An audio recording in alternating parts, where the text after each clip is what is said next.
Yo titulo el mensaje de hoy Ríos de agua de vida, río de agua viva. Cuando tenemos que entender, cuando el Señor habló de ríos, ahora vamos a leerlo en San Juan 7:37, que habló de que se iban a manifestar ríos, y Él dice ríos, y cuando está hablando de la multiforma del Espíritu Santo, porque Apocalipsis 22 habla de un río que nace en el trono de Dios, que representa al Espíritu Santo. Pero acá el Señor Jesús dijo, serán como ríos. Entonces hay variedad, hay multiforma que tiene el Espíritu Santo de manifestarse. Aquellos que tuvimos el privilegio de ir a acampar y a trabajar con los en Aluminé, con los wichis, no es los wichis, bueno, no me acuerdo cómo eran la clase de indios, ¿cómo era, Elena? Los mapuches. Íbamos a ese río de Aluminé y ahí nos bañábamos, ahí tomábamos de ese agua, pues se podía tomar, pero lo que uno tiene que entender es que el agua que uno bebe en el río no es el mismo agua que vos al otro día podés beber, porque el río está continuamente corriendo y trae nuevas aguas. Entonces Dios habló de ríos y a veces nosotros nos hemos estancado y estamos bebiendo de pantanos, estamos bebiendo de charcos, estamos bebiendo de lagos, porque hemos perdido ese hambre y esa sed, hemos perdido ese hambre de honrar la presencia de Dios en nuestras vidas, y por eso el río no está fluyendo. Pero el río cada día, el río del Espíritu Santo está fluyendo y tiene una mesa nueva cada día. Hay diferentes experiencias y ahora vamos a ver de cómo Dios se manifiesta. Vamos a leer en San Juan 7.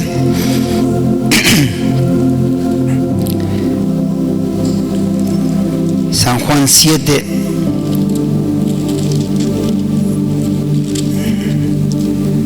...37... dice la palabra de Dios.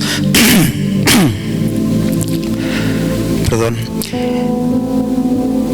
En el último y gran día de la fiesta, Jesús se puso en pie y alzó su voz diciendo: si alguno tiene sed, venga a mí y beba.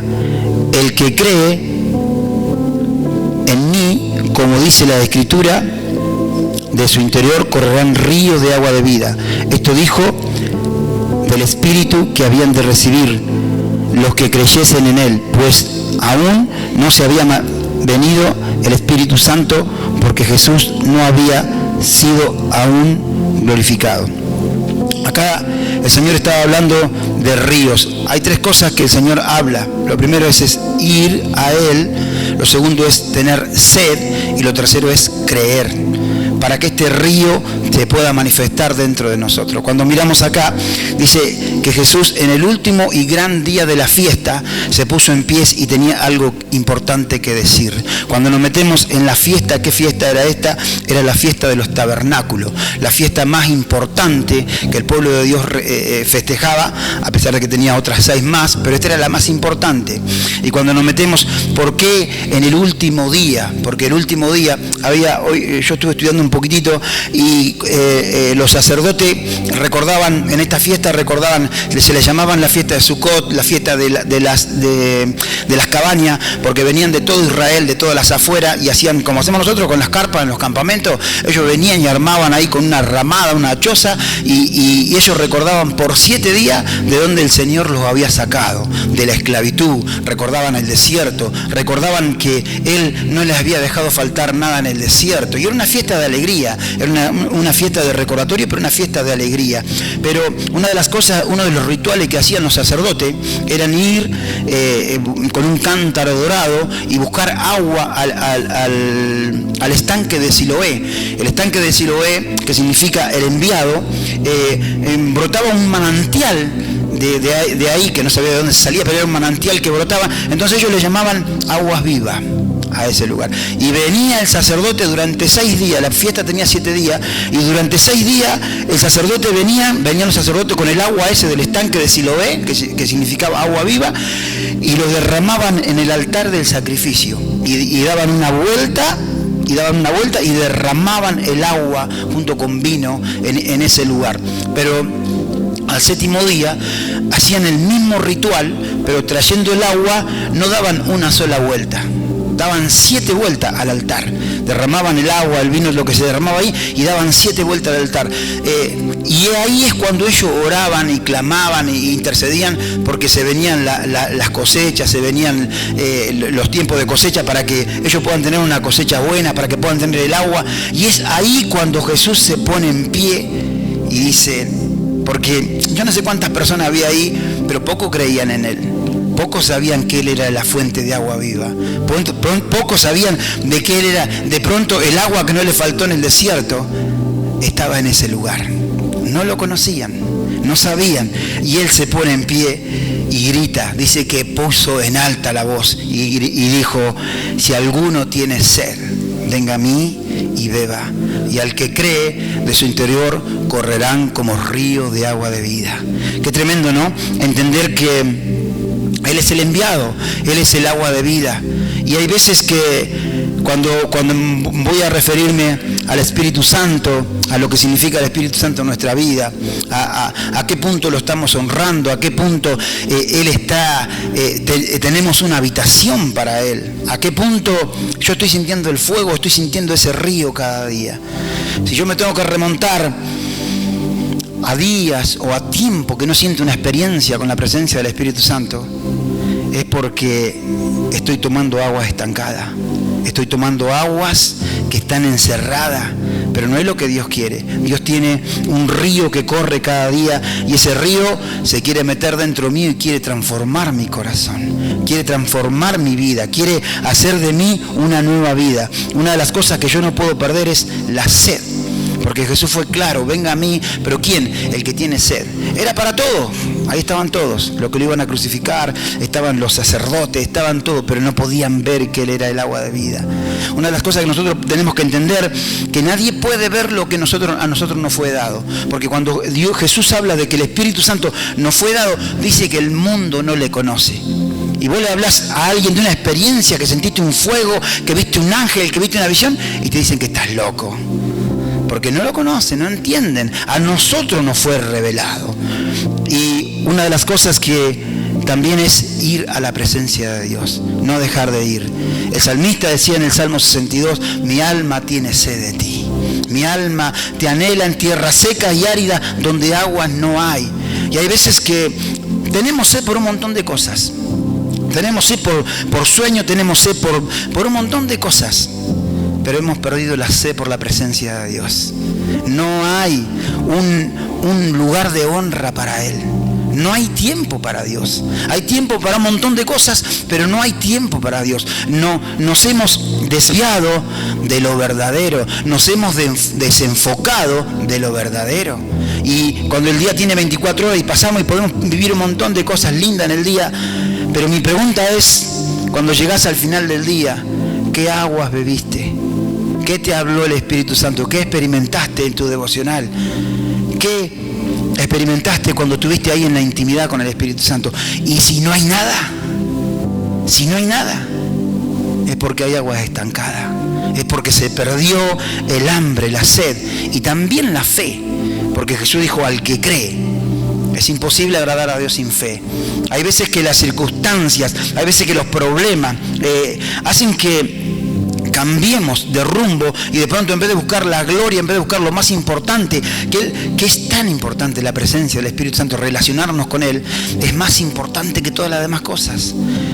Estaba en Mar del Plata, ahora cuando fuimos a recibir el año, y había en la casa que habíamos alquilado, había unas rejas así que cubría la calle, y vino un hombre ebrio y me da la mano y me aprieta, me hizo doler la mano, estaba ebrio, un hombre grande ya, Rafael se llamaba, y lloraba y estaba alcoholizado. Y él me decía, me dijo como que él había sido un empresario, que tenía muchas casas, que tenía muchas cosas, pero que había perdido a la esposa y estaba en depresión, estaba llorando amargado. Y yo no le pude hablar porque se puede hablarle a un alcoholizado, pero entonces le dije, ya vamos a encontrarnos, le dije a Rafael, ya vamos a encontrarnos y vamos a hablar. Y una de esas mañanas que yo salía a hacer los mandados, cuando volvía a hacer el mandado, justo Rafael sale con una bolsita a poner la basura. Y dije, acá está. Y cuando le doy la mano, ya estaba consciente, estaba fumando, pero no estaba ebrio. Y le digo, Rafael, contame de tu vida, le digo, porque Dios te ama. Cuando le dije Dios te ama, me dijo, yo estuve en la iglesia. Cuando me bauticé, dice, el fuego corrió por todo mi cuerpo, por mis huesos, por todo el cuerpo mío. Yo tuve experiencias tremendas con Dios. Y estaba con el cigarro en la mano. Y le dije, ¿qué te hizo perder lo más hermoso? ¿Qué te hizo perder esa gloria? ¿Por qué cambiaste? Y comenzó a llorar y me dijo, desde que yo perdí a mi esposa, dice, dejé todo. Y estaba herido, su corazón estaba herido, quizás con Dios, quizás con la vida. Y le dije, volvé, porque el río te está esperando, ese fuego te está esperando, Dios te ama. Y lloraba como un chico, un hombre como de 70 años, y se metió ahí en su casa llorando y sintiendo la presencia de Dios. Pero hay veces que las pérdidas, los problemas, las circunstancias hacen que nos desenfoquemos. Miremos las circunstancias y pensemos que Dios es malo. Pensamos que Dios no nos quiere, que Dios no nos tiene en cuenta. Y esta tarde yo te quiero hablar de una adoración que va más allá de los sentimientos. De una adoración, cuando esos ríos del Espíritu Santo corren dentro de nosotros, hay una adoración que se manifiesta, que va más allá de las circunstancias, que va más allá de la vida, que va más allá de todo lo que puedo tener o de todo lo que Dios me puede dar. Hay veces que buscamos a Dios y buscamos al Espíritu Santo porque quiero hablar en lengua, porque quiero tener una experiencia, porque quiero sentir ese fuego que corra dentro mío. ¿Cuántas veces lo buscamos simplemente por ver su rostro, por ver su mirada, por amarlo, por estar con Él, por tener intimidad con Él? A veces que lo amamos y lo buscamos por todo lo que Él nos puede dar. Pero ¿cuántas veces estamos con Él por lo que Él es? ¿Podemos entender lo que significa este río que estaba entre el Padre y el Cordero, que viene hacia la tierra, la persona del Espíritu Santo, que dejó la Trinidad, que dejó el cielo, para venir a estar con nosotros y a estar en nosotros? Cuando hablamos de la profundidad del Espíritu Santo, dice que el Espíritu de Dios adornó los cielos. Job lo dijo. El Espíritu del Poderoso sopló sobre mí, me dio aliento y me dio vida, me formó, dijo Job. Es tan grande y es tan hermoso el Espíritu Santo, pero vamos a ver la importancia de poder adorar al Señor en espíritu y en verdad, por encima de toda circunstancia, por encima de todas las cosas, para que yo cada día pueda recibir ese río y pueda disfrutar y pueda beber. No solamente lo vamos a ver en la dimensión de que nos va a llevar a adorar a Dios en una forma sobrenatural, sino también para qué viene el Espíritu Santo sobre nosotros. El Salmo 132 es uno de los salmos favoritos porque habla de la presencia de Dios para mí. Salmo 132, versículo 13, dice la palabra de Dios: porque Jehová ha elegido a Sión, la quiso por habitación para sí. Este es para siempre el lugar de mi reposo. Aquí habitaré, porque la he querido. Bendeciré con abundancia de provisión. A sus pobres saciaré de pan. Cuando entendemos de que Dios nos llamó y nos sacó de donde nos sacó, nos llamó para que seamos su habitación. Y ahora el Espíritu del Dios viviente viene a morar dentro mío. Subid al monte, traed madera y reedificad la casa en el cual pondré en ella mi voluntad, dice el Señor. Hay veces que tenemos que entender que el tener una relación con el Espíritu Santo va a costar. Va a costar rendición, va a ser que yo tenga que entender que es conforme a la palabra. Cuando Jesús prometió el Espíritu Santo, dijo que si guardan ¿qué? Mis mandamientos, si guardan mi palabra, yo rogaré al Padre y va a venir. Viene, pero tengo que guardar la palabra. No, si Él no tiene honra, si Jesús no tiene honra, si no hay honra para Él, para el Padre, si no hay honra para el Espíritu Santo, no se puede manifestar. No va nunca en contra de la palabra. Es santo y primero está la palabra. Entonces, cuando miramos, vamos a leer 2 de Corintios 13, 14, para seguir con lo que es una verdadera adoración a Dios.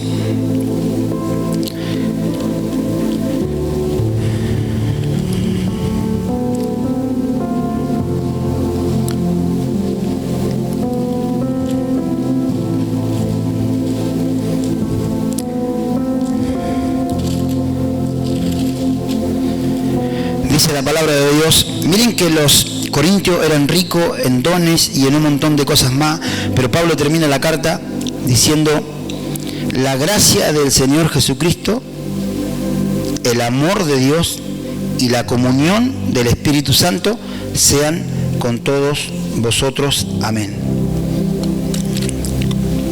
La gracia del Señor Jesucristo, el amor del Padre y la comunión con el Espíritu Santo sean con todos vosotros, dijo Pablo. Acá podemos ver las tres miradas de la Trinidad. La mirada de Dios, el amor que tuvo hacia nosotros, que dice que de tal manera amó Dios al mundo que dio a su Hijo unigénito, dio lo mejor. Ese es el amor con que nos amó. No nos dio cualquier pastor, nos dio el príncipe de los pastores, nos dio el pastor de los pastores, nos dio lo más preciado que tenía. Ese amor, Él nos miró, vio la humanidad perdida en un montón de cosas, en el pecado, sin esperanza, y nos dio lo mejor. Y dice, la gracia del Señor Jesucristo. Acá podemos ver la mirada de Jesús sobre nosotros, a través de esa cruz, a través de ese sufrimiento, a través de ese derramamiento que Él hizo en la cruz, la obra de la cruz perfecta hacia nosotros, ¿sí? El amor de Jesucristo. Hay un dicho que dice, sus ojos los marchitaron, porque ahí estaban morados sus ojos, ahí estaban golpeados, ahí Él estaba sangrando por nosotros, pero nunca su mirada. Nunca Él nos dejó de mirar con amor, con gracia. Y dice, y la comunión con el Espíritu Santo. ¿Saben que el Espíritu Santo también nos mira y tiene ojos y tiene boca y es una persona? Es la tercera persona de la Trinidad. A veces pensamos que es un poder, a veces porque no lo hemos conocido, pero es una persona. ¿Lo hago sonreír en mi día o lo hago entristecer? En el final del día, pesado en hecho, tengo que ponerme a pensar si realmente lo honré conforme a la palabra dice, o fueron más las tristezas del Espíritu Santo que las alegrías. Eso es pesado en cada corazón. Cuando habla de la comunión, habla de la koinonía. En el griego la palabra comunión es koinonía. Y koinonía significa compañero, significa intimidad y significa colaboración. Estas tres cosas se dividen. La palabra koinonía, comunión, la cual Pablo está diciendo, tengan comunión, tengan koinonía, sean compañeros, tengan intimidad y colaboren con el Espíritu Santo. Colaboración. Ahora lo vamos a ver. Compañero es saber de que Él es mi mejor amigo, de que Él es un caballero, de que Él viene a enseñarme todas las cosas, que sin Él nada me puede ser revelado, que sin Él yo no puedo adorar a Dios en espíritu y en verdad, que sin Él yo puedo cansarme de hablarle a alguien de Cristo y nunca va a recibir nada. Escuchaba de dos hermanos y ahí yo pude ver la diferencia cuando el río está fluyendo en uno y cuando no está fluyendo en el otro, aunque estemos en iglesia. Porque dice que iban, esto fue en Afganistán, me parece que fue, eran cristianos los dos, ellos, y el que manejaba era musulmán. Y el hermano le empezó a predicar y le empezó a hablar y le estaba quemando la cabeza con Cristo y con un montón de cosas. Y dice que el musulmán aceleraba el auto que parecía que no veía la hora de llegar. Entonces el hermano lo golpea, el hermano le dice, no le hables más. Y el hermano quedó medio enojado porque dice, yo le estoy predicando y le estoy hablando de Cristo. Y en un momento el hermano se manifiesta en él el espíritu de ciencia y le dice al musulmán, le dice, el Señor me reveló y me mostró que tenés problema con el tema de las drogas y estás amenazado de muerte porque debes mucho dinero. Y dice que este hombre empezó a acelerar el auto y a andar despacito y empezó a escucharlo. Y ahí escuchó el mensaje que tenía de parte de Dios. ¿Se da cuenta cuando el río está fluyendo dentro de nosotros? Que con una palabra, con una sonrisa, con un mensaje, podemos llegar al corazón más duro y que se quiebre, porque Dios está en el medio. Pero cuando no están fluyendo los ríos, me puedo quedar hablándole todo y no me van a querer escuchar.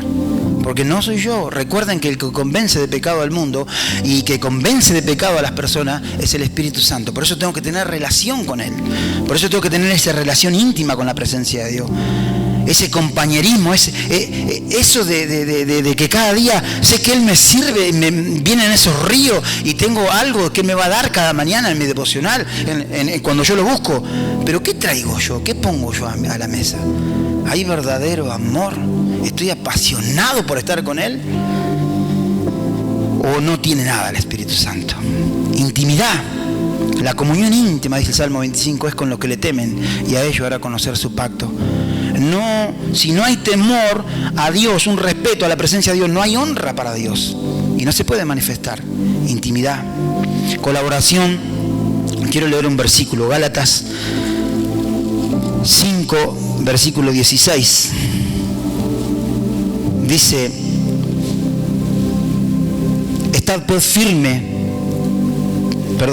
16. Digo pues, andad en el Espíritu y no satisfagáis a los deseos de la carne, porque el deseo de la carne es contra el del Espíritu y el del Espíritu contra el de la carne. Estos se oponen entre sí para que no hagáis lo que quisierais. Ahí está la guerra. Ahí está la guerra entre la carne y el Espíritu. ¿A quién? ¿Para qué lado voy a colaborar? ¿Para qué lado voy a sembrar? Es lindo el pantano del placer, pero son aguas estancadas. Y cuando querés acordar, te metés adentro y te secaste, y el pecado, la paga del pecado es muerte. Pero uno decide dónde sembrar. Uno decide aquí para qué lado colaborar, si para el lado de la carne o para el lado del Espíritu. Una verdadera adoración a Dios fluye cuando están los ríos del Espíritu Santo dentro de nosotros. Y Abraham es el ejemplo. Abraham, Dios lo prueba, porque Abraham amaba a Dios sobre todas las cosas. Y hoy le di un consejo a una mujer que viene de perder una nieta, que viene de tener sus hijos en la droga, que viene de tener intento de suicidio y conoce la palabra, está un poco alejada. Y yo le dije, ¿sabés cuál es la clave? Le digo, cuando vos llegues a amar al Señor sobre todas las cosas, no por lo que Él te puede dar, cuando vos llegues, que ese primer mandamiento se cumpla dentro de tu corazón, que lo ames a Él por encima de todas las cosas, aún por encima de tu propia vida, y que lo ames más que a Él, que a tus nietos, que a tu esposo, que a tus hijos, que lo ames más que a Él, más que a todas las cosas de esta tierra. Ahí es el secreto. Ahí, cuando vos lo amás a Él y lo pones en primer lugar a Él, ahí en algún momento vas a mirar a la mesa y no solo lo que le pediste, le dije, sino aún tus deseos van a ser concedidos. Pero esta es la clave: amar y adorar a Dios por encima de toda circunstancia. ¿Quién nos podrá separar del amor de Cristo?, dijo Pablo. Pero Pablo tenía la carne crucificada. Pablo sabía lo que era sembrar para el Espíritu. Y cuando el Señor se lo recalca, porque lo prueba Abraham, y la palabra adoración comienza allí con Abraham, cuando le dijo al criado, nosotros vamos a volver, nosotros vamos a adorar y vamos a volver. Ahí está la primera palabra que aparece en la Biblia: adoración, adorar. Pero Dios lo prueba a Abraham, porque le pide lo que más quería, lo que más amaba, y Abraham no se lo negó. Hay veces que vamos a ser probados en nuestro corazón, hay veces que nuestra adoración va a ser probada. La fe de Abraham fue probada, pero también la adoración, porque se podía haber enojado. Yo tuve, no voy a contarle, pero yo tuve un altercado con Dios cuando tenía 19 años, 20 años, 19 años más o menos. Iba a dejar trabajo, iba a dejar todo para meterme. Estuve acá, yo nací en este ministerio, pero estuve 2 años fuera y después volví. Y cuando estuve en otro ministerio, íbamos a entrar a un discipulado, donde de ese discipulado te derivaban. Podías ir a Bolivia, podías ir a Brasil, podías ir a cualquier lado. Y yo ya había planeado todo por el Señor, para dejarlo todo para servirle. Y yo le decía a Dios que mi vida le pertenecía y yo amaba la presencia de Dios y amaba todas las cosas, pero en un momento yo no quería saber nada con novia ni con nada. Yo quería solamente servir al Señor y estaba apasionado, pero pasé por una prueba muy grande. Para mí fue una prueba con una chica y me llegué a enojar con Dios, porque yo no sentí una voz que me dijo que una chica iba a ser mi esposa. Y yo me enojé con Dios al punto que esa chica no estaba convertida, no tenía intimidad con Dios, físicamente tampoco me gustaba, y me enojé con Dios. Me enojé con Dios. Y de pronto le dije a Dios, porque le dije al Señor, me enojé tanto con Dios, que le dije al Señor, deja que yo voy al mundo, me busco una chica y la traigo a la casa de Dios y me caso con ella. Estuve enojado como 2 semanas y viniendo a la iglesia, o yendo a la iglesia en ese momento, herido con Dios. Pero Dios permitió que se tocara mi orgullo, que se tocara algo que todavía... Pero yo dije, ¿y dónde quedó el hombre que iba a ir al África o que iba a ir y que daba la vida por Dios? De pronto pasa por una prueba donde te tocan el orgullo, te tocan quizás lo que vos no esperás. Y no era la voz de Dios la que me había hablado. Fue una prueba para mí, pero ahí Dios me hizo entender que es engañoso el corazón. Porque, para colmo, que no era linda, que no me gustaba físicamente, tampoco oraba, tampoco cantaba, tampoco yo digo, bueno, de última le escucho cantar y me enamoro cuando canta, o le escucho orar y me enamoro cuando está orando. Pero no me gustaba de ninguna forma esa chica. Y yo me enojé con Dios, estuve 2 semanas enojado. Y ahí Dios me hizo ver que es engañoso el corazón. Que a veces nosotros le prometemos todo a Dios, pero a veces somos probados. Y es decir, si mi vida le pertenece y estoy dispuesto a darlo todo por Él, no le puedo negar nada. Fue una prueba para mí, porque no había sido Dios el que me había hablado, había sido el enemigo, pero yo ahí estaba aprendiendo a conocer la voz de Dios también. Pero a veces vamos a ser probados y Dios nos va a tocar a veces ese bastoncito o eso que tanto a veces produce ese orgullo que tenemos adentro, Dios lo va a tocar. Con Abraham lo tocó, pero Abraham fue fiel, su adoración no menguó. Su adoración no menguó. Y otro de los que también es David, cuando trajo el arca. David es el que escribe el Salmo 132, y él es el que dice, tener ese hambre de no ir a acostarse a dormir, de no darle sueño a sus ojos, hasta que él no halle lugar para la presencia de Dios, para el arca. Tenía tanto hambre David, tanta pasión, que es una de mis oraciones en estos días. Señor, dame la pasión que David tenía para servirte, como cuando trajo el arca a Jerusalén.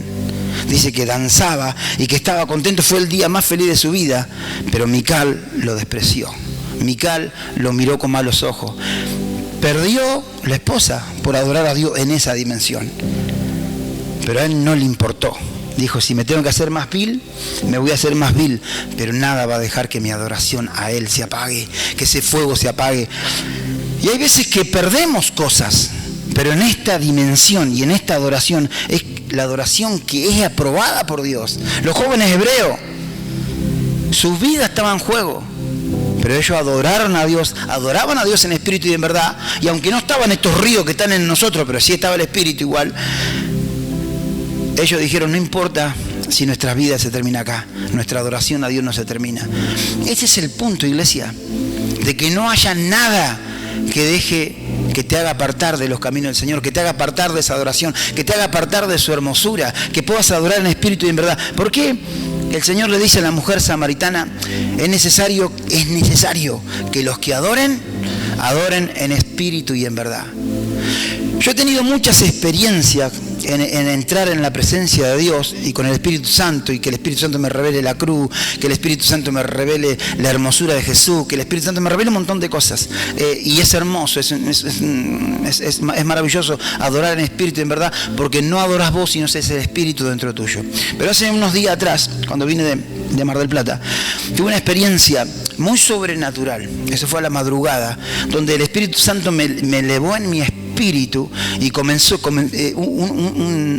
una experiencia muy sobrenatural, donde me llevaba a una velocidad más rápido que la luz y donde me llevó por diferentes reinos, me mostró diferentes reinos. Lo único que estaba dentro de mí era una adoración que fluía una adoración al Padre, una adoración a Jesús, y me depositó en un lugar y esa adoración no se podía cortar, yo no la podía manejar. Fue algo muy sobrenatural. Yo, después que salí de ese éxtasis, eran como las 5 de la mañana, yo no podía parar de llorar, de sentir la presencia de Dios, y me vine a este altar a adorar a Dios. Fue una experiencia muy sobrenatural. Y ahí entendí, me parecía que entendía, pero Esos ríos cada día te traen algo nuevo. Y ahí entendí lo que es, lo poderoso que es el Espíritu Santo. Y lo que es adorar a Dios en espíritu y en verdad. Es maravilloso. Y cuando esos ríos fluyen, vas a adorar a Dios en espíritu y en verdad. Vas a adorar a Dios por encima de tus circunstancias, de lo que te está pasando, por encima de los problemas, por encima de todas las cosas. Va a haber una alabanza, va a haber una adoración. La canción dice, no puede estar triste un corazón que alaba a Cristo. Donde no hay alabanza, Él no puede estar presente. Por eso arrancamos con que, ¿por qué te abates, oh alma mía? ¿Por qué te turbas dentro de mí? Esta adoración es la adoración que pasa cuando están fluyendo los ríos. No importa si hay amenaza de muerte. Pedro era un temeroso. Pedro era un temeroso. Cuando se trataba de la muerte, huyó y maldijo al Señor y dijo que no lo conocía y no le importó nada.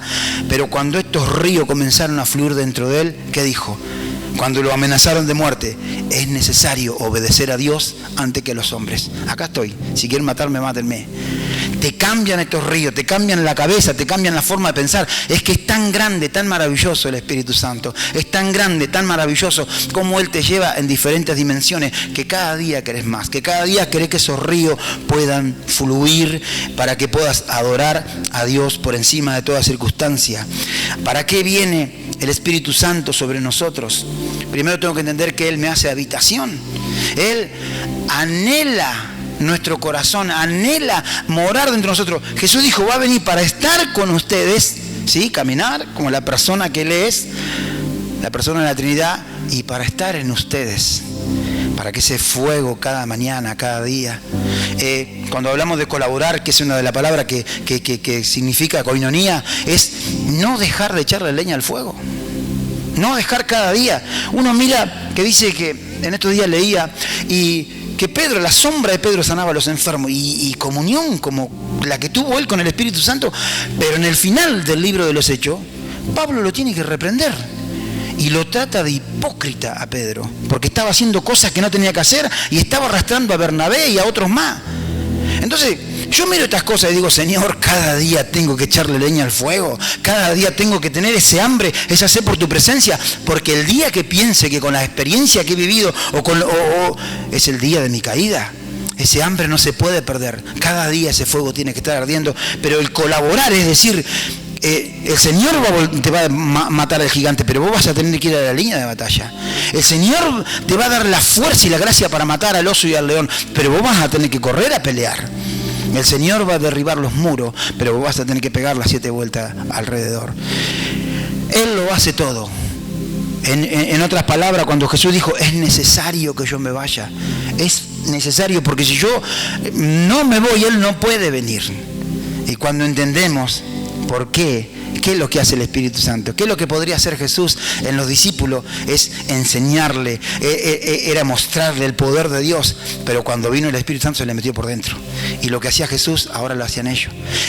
Cuando no había profeta en el tiempo de Jesús, Él era el profeta, el Espíritu Santo había venido sobre Él y operaba sobre Él. Lo que Jesús le daba a entender es decir, si yo no me voy, lo que yo tengo, la gloria que yo tengo, no se la puedo impartir a ustedes. Es necesario que yo me vaya. Y esto tan poderoso y tan maravilloso vino con nosotros y está con nosotros. ¿Qué es lo que te llevó a dejar apagar ese fuego? ¿Qué es lo que te dejó de llevar de beber de esas aguas tan maravillosas que cada día Él tiene para nosotros? ¿Para qué viene el Espíritu Santo sobre nosotros? Es Isaías 61.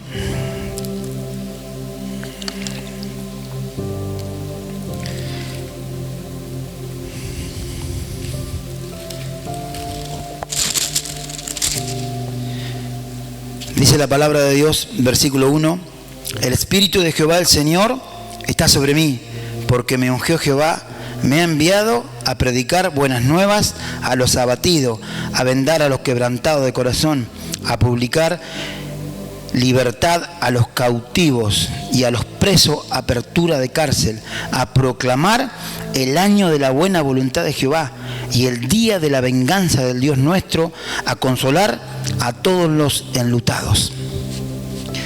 ¿Para qué viene el Espíritu Santo? Aparte de que seas un adorador verdadero, o alguien de ojos abiertos que conozca la hermosura de Dios. Acá estamos de paso, pero acá estamos aprendiendo lo que vamos a hacer por la eternidad, en el cielo. verdaderos adoradores por siempre. Pero viene para ungirte con su presencia, para que te pares frente a valle de hueso seco hacia afuera y que el Espíritu Santo a través tuyo profetizas. Iglesia, profetiza y que des palabras de vida, que vayas a los asilos, que vayas a los hospitales, que vayas a oncología, que vayas a donde están los drogaditos, que vayas a donde están las personas que no quieren vivir, que te enteraste de que tuvo un intento de suicidio, y te pares frente a esos huesos secos y a través del ungimiento del Espíritu Santo Dios pueda traer vida, Dios pueda traer libertad. Cuando los ríos no corren dentro de nosotros, no estamos predicando, no estamos sintiendo el dolor que siente Dios por los que se pierden, por los que están yendo a una eternidad sin Él. Ese dolor solamente los ríos te lo pueden hacer sentir, y vas a hacer cosas para Dios, y vas a ir a buscar los que se quedaron, y es ahí cuando los ríos comienzan a fluir. Porque a veces creemos que los ríos fluyan dentro de nosotros, pero no estamos haciendo nada. Ni siquiera estamos orando por los lugares vacíos que hoy están y que hace tiempo que no lo vemos. Ni siquiera estamos llorando. Y esto pesa delante, no de la iglesia, del pastor, pesa delante de Dios. ¿Qué es lo que estamos haciendo? Por eso, iglesia, el Espíritu de Dios viene sobre nosotros para ungirnos, para enviarnos afuera, para traer apertura de cárcel a los que están en cárcel, a los que están enlutados, para llevar vida a los que no quieren vivir. Hacia afuera hay rostros tristes, hay rostros que están encadenados. Hace unos días atrás tuve un sueño muy lindo, pero ahí Dios me demostró en ese sueño que tuve cómo se manifiesta Él, porque no es con mi fuerza. Estaba por empezar la reunión acá, estaba con David, ni siquiera se lo conté a David, estábamos juntos, y yo estaba cansado, muy cansado en el sueño, y me senté, y yo le dije a David, vamos por un alma más.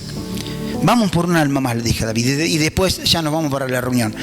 Cuando yo le dije a David, vamos por un alma más, salimos los dos a buscar, y llegaba a un lugar donde había gente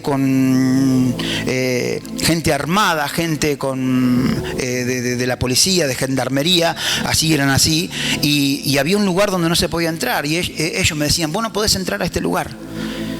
Y yo le decía, sí, yo voy a entrar a ese lugar, porque yo tengo que entrar a ese lugar. Y cuando él me decía, no, pero no te van a escuchar, porque no escuchan a nadie. Y cuando yo le decía, sí, me van a escuchar, y me dieron el ok para poder entrar. Cuando yo entro, era verdad, no escuchaban a nadie, era como una penitenciaría, era un montón de hombres que no querían escuchar, gritaban, hacían un montón de cosas. Y me acuerdo que yo le decía que le iba a regalar algo si me escuchaban en el sueño. Y cuando ellos me prestaban atención, yo le hablaba de la obra de la cruz, le hablaba de la obra perfecta de la cruz, lo que hizo Jesús, la vida que nos dio a través de la cruz, la vida nueva que nos dio.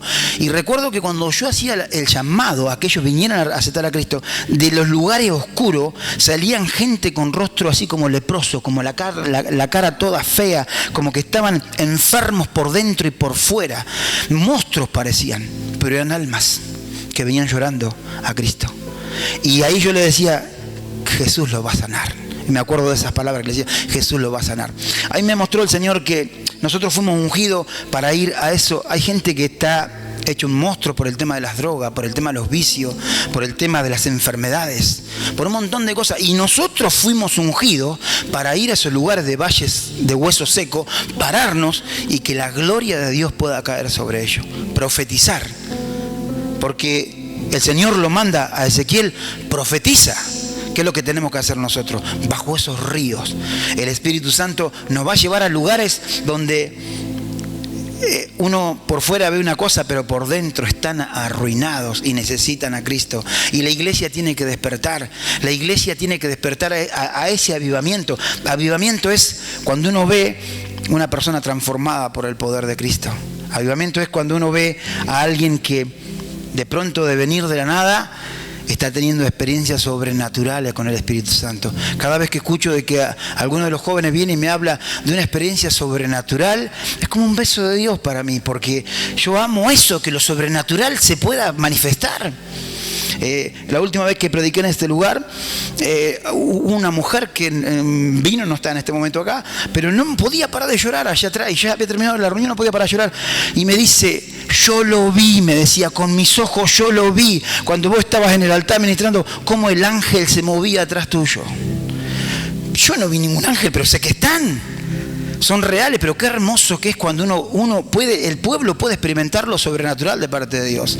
Hace unos días atrás un joven me dijo, antes de las 2 tormentas grandes que tuvimos acá, Raúl dice, estaba en la cama y yo sentí que el Espíritu Santo me arrebató el alma, me llevó arriba a las alturas y me mostró un montón de nubes que venían. Y después fueron las 2 grandes tormentas. Experiencias que cuando el río fluye dentro de nosotros, nos van a dejar con la boca abierta. Pero así de grande y de maravilloso y de adorable es el Espíritu Santo. Pero, ¿por qué no se manifiesta en muchos? Porque se perdió el hambre, porque se perdió la honra de honrarlo, porque se perdió el lugar de darle lo mejor. Hay veces, alguien ayer en la reunión me dijo, ¿qué es la blasfemia contra el Espíritu Santo? Lo que hizo Ananí y Zafira. Quisieron aparentar, orgullo. Estos días miraba la palabra de Dios cuando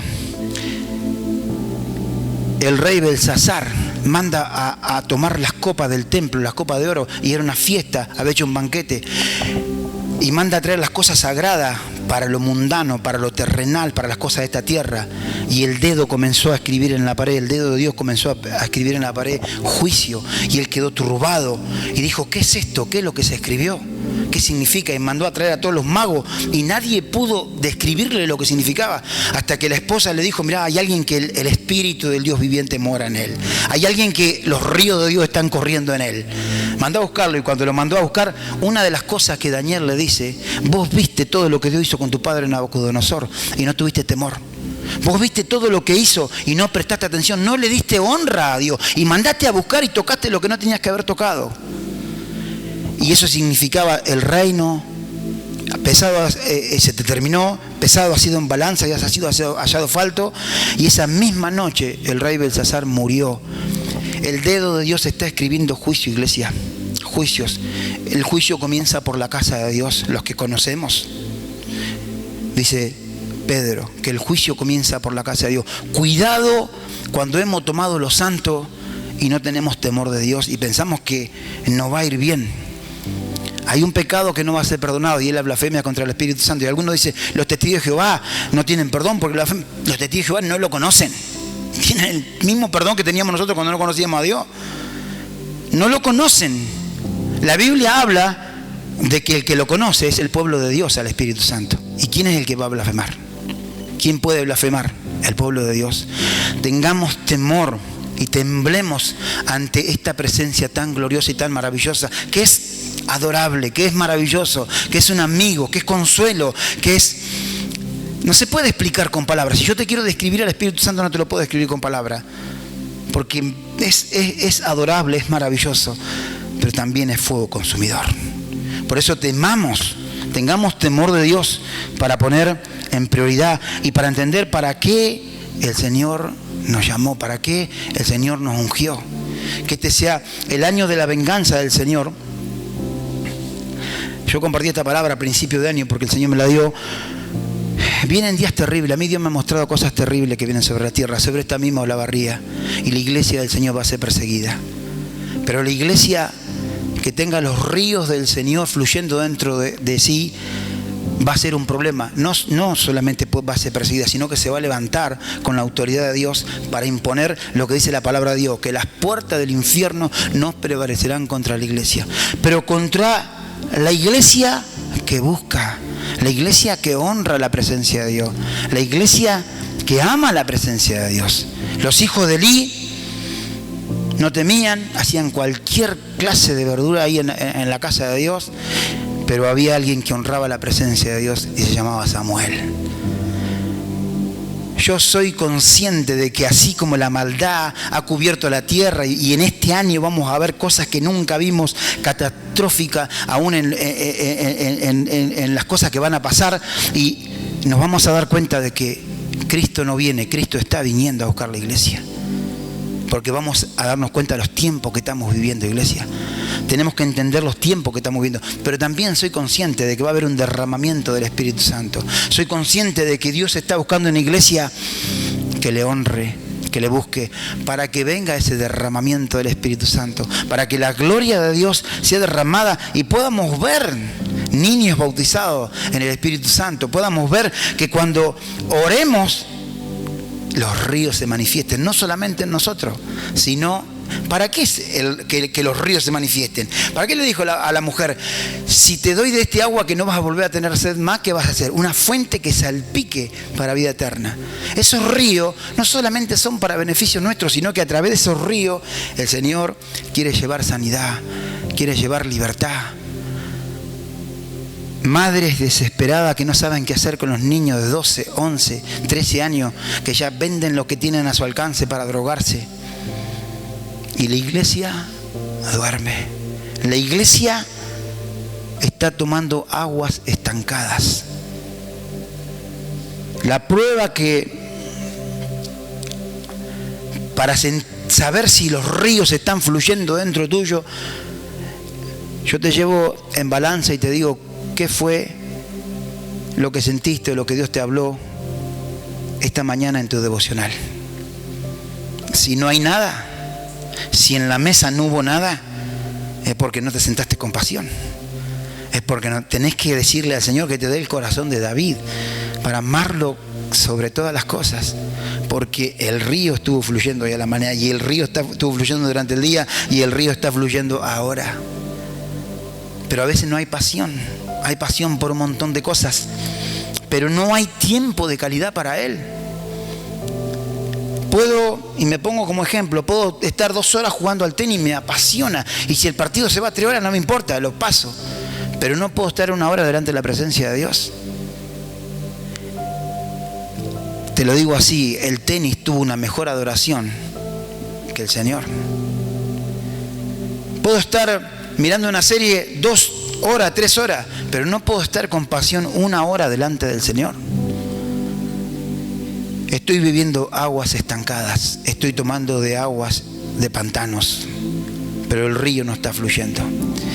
Él es un Dios de amor, Él es un Dios de misericordia, Él es un Dios que cada vez que reconocemos nuestra falta, Él viene a nuestro socorro.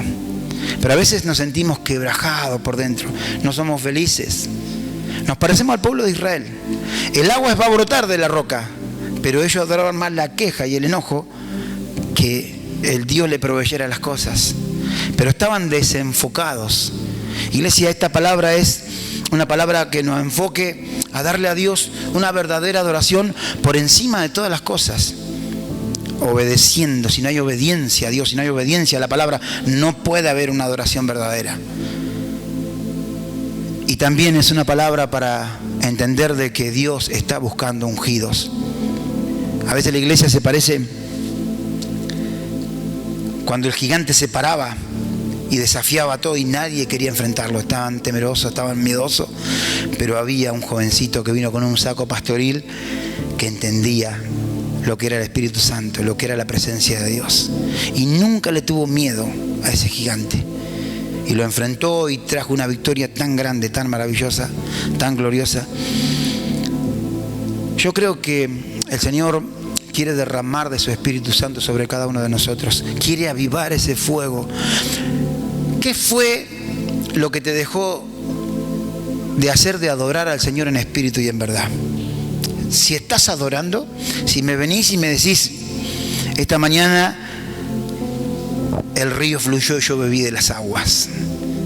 Y no se trata de sentimiento, porque hay veces que no lo vas a sentir, hay veces que no lo vas a sentir, hay otras veces que sí. Es tener intimidad con el Espíritu Santo, es decir, yo hace unos meses atrás fui a Mendoza y fui con una tendinitis acá en el brazo izquierdo, y no podía mover el brazo. Cada 8 horas, cada 6 horas tomaba un diclofenac. Y porque no podía ni manejar el viaje largo hasta Mendoza, volver, no podía jugar al tenis, había dejado un montón de cosas de lado porque no podía hacer la tendinitis. Y una mañana me levanté, estuve en la presencia de Dios, hice mi devocional, sentí la presencia de Dios, estuvo ahí, la presencia de Dios se manifestó, y cuando me levanté, que ya me iba a ir para trabajo, lo primero que hice fui a agarrar el diclofenac, porque me iba a trabajar, y me dolía el brazo. Y siento la voz del Espíritu Santo que me dice, ¿por qué no me crees? Y es clarita la voz de Él. Y agarré el diclofenac que lo tenía en la mano así, lo guardé Y le dije, perdón, Espíritu Santo. Hace 2 semanas que vengo a fuerza de diclofenac, pero me olvidé que vos sos el río que sana, el río que liberta. Y a partir de ese día, yo le entregué mi problema a Dios, no volví a tener más tendinitis en el brazo. Pero a veces vamos a tantas fuentes, vamos a tantos lugares a beber y buscamos y buscamos y buscamos, y nos olvidamos que Él es la fuente de agua viva. Él es la fuente. Nos parecemos a los fariseos que estaban ahí haciendo el ritual, pero no podían ver que Jesús, la fuente de agua viva, el que iba a derramar del agua de vida a través de la cruz, cuando la palabra de Dios dice que el velo se rajó de arriba hacia abajo, significa de que el Espíritu Santo vino sobre nosotros. Poderoso lo que pasó. Muertos resucitaron, sepulcros se abrieron, hubo como un terremoto. Es tan maravillosa la presencia de Dios. Es tan maravillosa, tan gloriosa, tan hermosa. Fines, uno de los generales evangelistas, dijo: en un momento sentí tanto la presencia de Dios que pensé que me iba a matar. Era un fuego que corría dentro de mí, pensé que me moría, pero si me moría en la presencia de Dios, yo estaba agradecido, decía él. Es tan poderoso, es tan maravilloso, iglesia. 3 cosas: venir a Él, creer y que no se pierda la sed por su presencia. Soy consciente de que Dios va a derramar de su Espíritu Santo. Dios va a derramar de su Espíritu Santo. Pero déjeme decirle algo. Como muchas veces lo he dicho, si el que está afuera cuidando los autos es la persona que está ayunando, que está buscando y que está pagando el precio por el derramamiento del Espíritu Santo, va a ser la persona que va a ser usada aún más que mi propia vida que está detrás de un púlpito. Porque Dios está buscando hambriento. Dios está buscando gente que pague el precio, que no le importe lo que tenga que dejar de lado. Que no importa si tiene que dejar trabajo por servirle. Que no importa si tiene que dejar sentimientos de lados. O que la sonrisa de mi esposa se apague porque yo vengo a la iglesia, pero que se encienda la del Espíritu Santo. O que la sonrisa de mi patrón se apague porque yo vengo a la casa de Dios, pero que cuando lo mire al Espíritu Santo y pueda ver sus ojos maravillosos, pueda ver que Él sonríe y encuentra un lugar de calidad. Que cuando tenga la heladera vacía por hacer negocios honestos, pueda ver al Espíritu Santo alegre porque estoy haciendo conforme a la palabra de Dios, y no tener la heladera llena y irme de vacaciones por hacer negocios oscuros que a Dios no agradan, porque el río va a estar detenido, el Espíritu Santo va a estar triste. ¿Se entiende lo que estoy hablando? ¿Se entiende cuando se le da un lugar de honra a la presencia de Dios? Va a costar, a la carne le va a costar. La lucha la vimos ahí. El colaborar es ¿para dónde sembrás? Es una lucha, es una guerra en esta carne. Y mientras estemos en esta carne, ahora cuando estemos allá va a ser toda adoración, ya no va a haber lucha con el pecado, no va a haber lucha con la carne. Pero mientras estemos en esta carne, aprendamos de Pedro, que la sombra sanaba a los enfermos, pero en el final Pablo lo tiene que reprender y lo trata de hipócrita. No nos descuidemos. No te apartes ni a diestra ni a siniestra. No dejes de alimentar ese fuego cada día.